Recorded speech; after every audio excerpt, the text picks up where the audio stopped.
So, Tony, what would you say in your life, because you've lived a long, incredible life. Yeah. Amazing. Well, it's amazing. 103 is more than I ever thought I'd ever get to be anyhow. It's amazing. Yeah. I've never met anybody who's made it over 100. Yeah. So I'm amazed. Did you think you would survive World War II? No, I didn't think well, I didn't know I could. Well, the first day of battle, I thought I was going to get killed for sure. Really? Yeah. Did some of your friends die on the first day? See, we went fighting in Germans made a line, and then we fighting that line, and we knocked them out, and then they had tanks and everything else shooting at us all the time. You know, I stuck with a button around my ears and everything. I didn't think I'd ever make it. But if it wouldn't have been for the airplanes, I wouldn't have made it. But the airplanes knocked out the German tanks. And then when they done that, and had that out. So you were on the front line? I was on the front lines from Normandy, France, over to Austria. You were in Normandy? Copenhagen, Austria. Copenhagen, Austria. They shot Hitler, and when they shot Hitler, the German army could fight. They never fired another shot. Yeah. They just said to hell with that. And the same day, we drank beer with the German army in Copenhagen.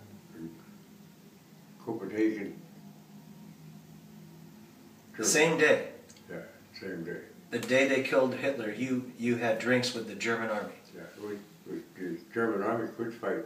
Wow. And they said, we don't know for sure just how long it is, but he said, before it gets dark, you better leave here just in case we get ordered to fight again. But they didn't get no orders to fight again, so we didn't fight no more.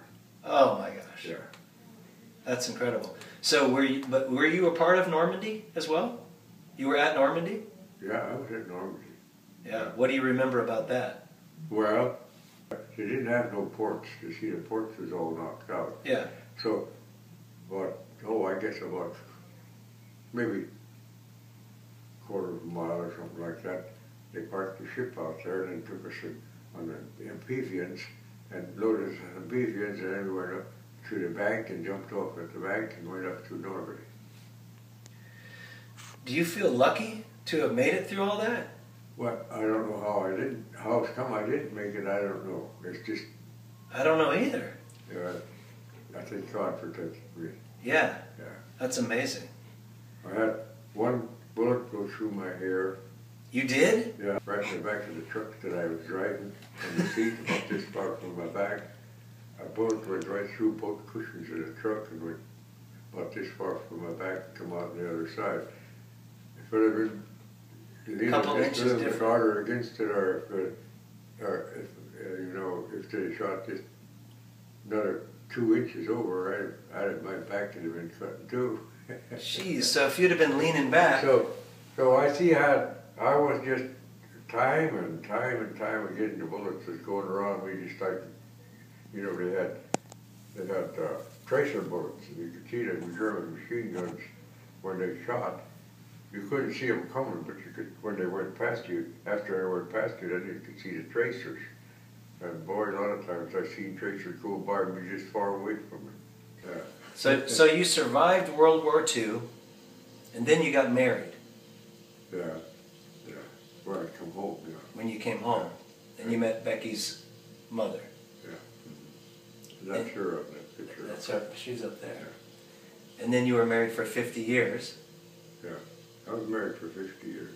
What would you say the secret is to a long, good marriage? Well, just get along with your partner. How? Well, you got to. Don't you know, men in my generation, we don't know how. Yeah. Tell me how. Yeah.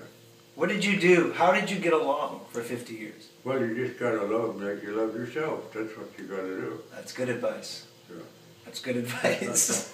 Now I'm joking. I get along really well with my wife. What? I get along really well with my wife. But we work at it. Yeah. We work at it, and we try to really love each other. Yeah. But it's hard.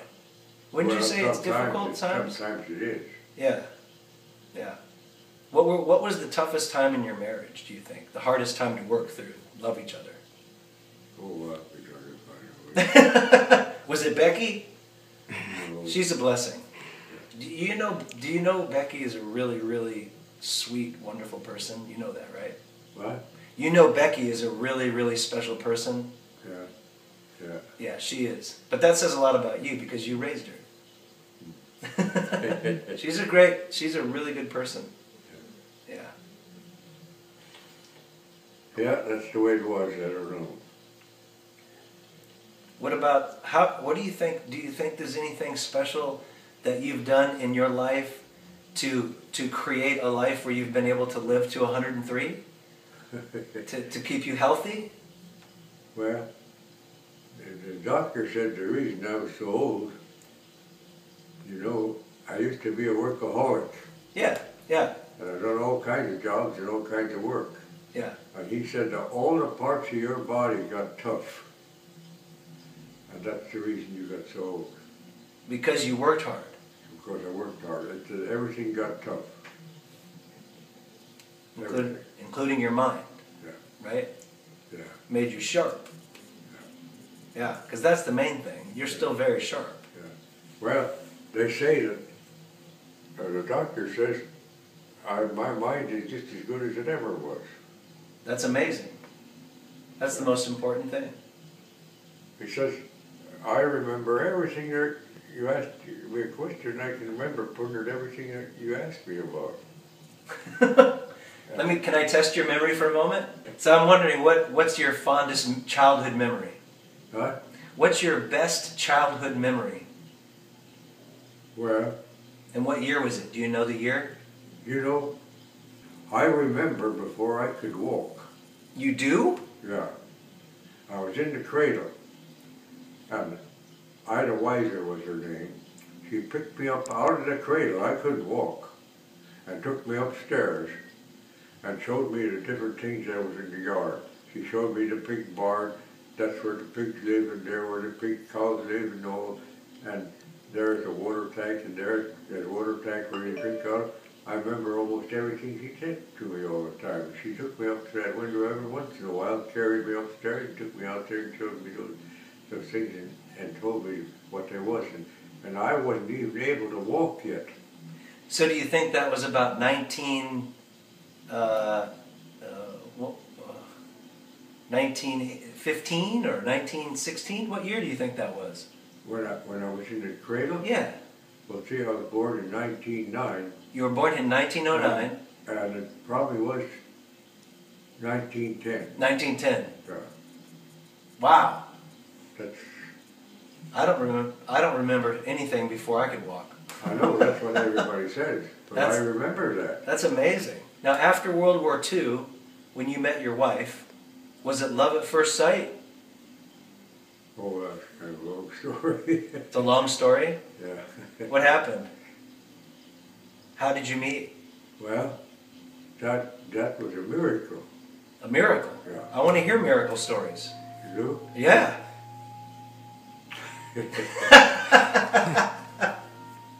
You know what happened? I don't know. I was going down to Salem to a girl in Salem that used to like to drink beer. And I was on the way down there. And on the way down there, something grabbed me by the arm and gave the steering wheel a jerk. That the car went right around the circle and hit it the other way and told me to go up there and see Mildred. What?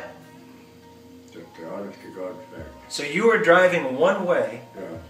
and you felt something grab your arm and spin your car around. So that car turned around in a circle, and I went up to Mildred's house. She was waiting for me. And so you felt something twist your arm around, the car turned around, and drove The to... jerked hard enough, I just grabbed a hold of my arm like that and gave it a jerk so the steering wheel just spun around like that, and it turned around right in the middle of the road, driving. Wow. That's a miracle. That is a miracle. Yeah. And then when you turned around, did you know you were going to Mildred's house right away? Something told me to. Something told you, go to Mildred's house. Yeah. Go to Mildred's house. Like that? And that was a miracle. That is a miracle. And then when Ray Rauscher died, he made a speech before he died, and I couldn't have him say anything else. And my wife's done the same thing before she died. She made a speech and she told me the history of her life from one end to the other.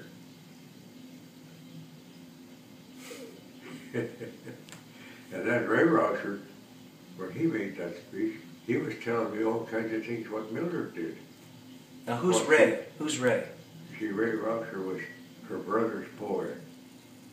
Oh, your wife's brother's son. I tried to get him to say everything, you know, I tried to get him off talking like that, and I couldn't. He just keep back and talking to the history of his life. And Mildred done the same thing. Mm-hmm. And then after she made that speech, he said, you know why we was married? Because God knows we was meant for one another. And in a half a minute, she was dead. Wow. And I seen it. When I got up. I had a vision that she was going to die, and I told her she was going to die. Your wife? Yeah, I told her she was going to die. And how soon after that did she die? 1 minute? I read the Bible, and when I got through reading the Bible, she got up and made that speech. She had Alzheimer's so bad she didn't even know how to dress herself anymore. And that task fast, she had Alzheimer's, and she made a speech like a professional would. Just clear. Yeah, clear, it just should be, and everything was just right. And wow. Then Ray Rauscher, before he died, he done the same thing and told me a lot of things that Mildred told me before. Wow. That's amazing. And he talked for about a half an hour. About his life. About his life, yeah. So what do you think, was happening to them in that moment? What do you think? Was they were they moving over to the next phase? Were they passing over? You think? They just died after that. Yeah. So when they had all that clear thinking, do you think maybe their soul or their spirit was coming in? The spirit, your spirit does the talking. That's what I'm saying. Yeah. So the spirit was doing the talking. Because the Alzheimer's... They tried human beings every way they possibly could to put wind through your windpipe and make it talk. That speaker in your back of your mouth. And they never can. You can't even make it sound even. Wow. So your wife and your wife's and your nephew. Yeah. When they made their passing, when they were ready to die, they made that speech. They made a speech. And I couldn't get them to say anything else. I tried Ray Rauscher, I just tried it. I wasn't going to hear the record of his life, so I tried to get him something to say. I couldn't do it. What other miracles have you seen in your life, do you think? Miracles? I've seen so darn many miracles, they ain't even funny. Tell me your favorite miracles. Besides Mildred, the other ones. I want to hear some other miracles. Well, you know what happened just before I come down here? I don't know. When I go to bed, I lay on my back and turn the lights out, and the light come up back in my head and rushed up the room. And lit up the room? Lit up the room. Wow. Would you call that a miracle? I'd call it a miracle. Yeah. What else could you call it? A miracle. What lit that light? What made that light come back in my head? There's nothing back there but I was laying on a pillow. Yeah. Well, I think the truth of what we are is light. Our spirit is light. Yeah. And so if there's light coming from you, then your spirit's coming through. Yeah. That's what I think. Yeah. And you actually saw it. Yeah. Oh, I see all kinds of things. Well, what would you say, what advice would you give to people today to live a long and healthy life? What advice do you give to people? Well, quit using push buttons.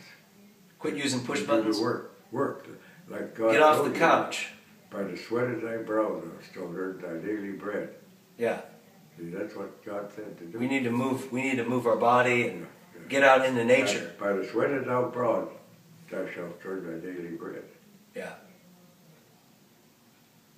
Beautiful. Yeah. Well, I'm inspired and amazed by your journey. So the tank outfit says, well, we're going to go till we meet the Russians, and we want you to come along to be witnesses to the peace treaty and make peace with them. So we went, so I drove a truck with a whole bunch of people, soldiers in it, and we went to the Russian army. And there we had the peace treaty, we made the peace treaty. And I was talking to high Russian officials that is in the army witnessing the peace treaty. And I talked with Russians because I could talk German. Yes. You can speak German? Yeah, I can talk good German. Yeah.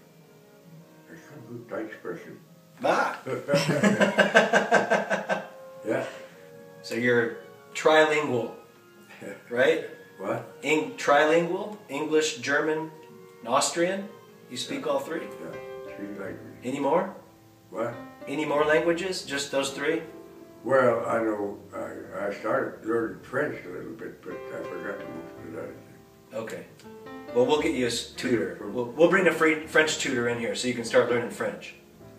Avez-vous français? Then you talk Avez-vous French. français? Yeah. You talk French. No hablar inglés. Well, thank you so much, Tony. Yeah. It's so good to meet you today. Becky is a wonderful person. I'm really glad she's in my life. Oh, yeah. Anyhow, I told you about miracles, and I generally don't tell nobody. And I don't know why I told you, but anyhow, I did.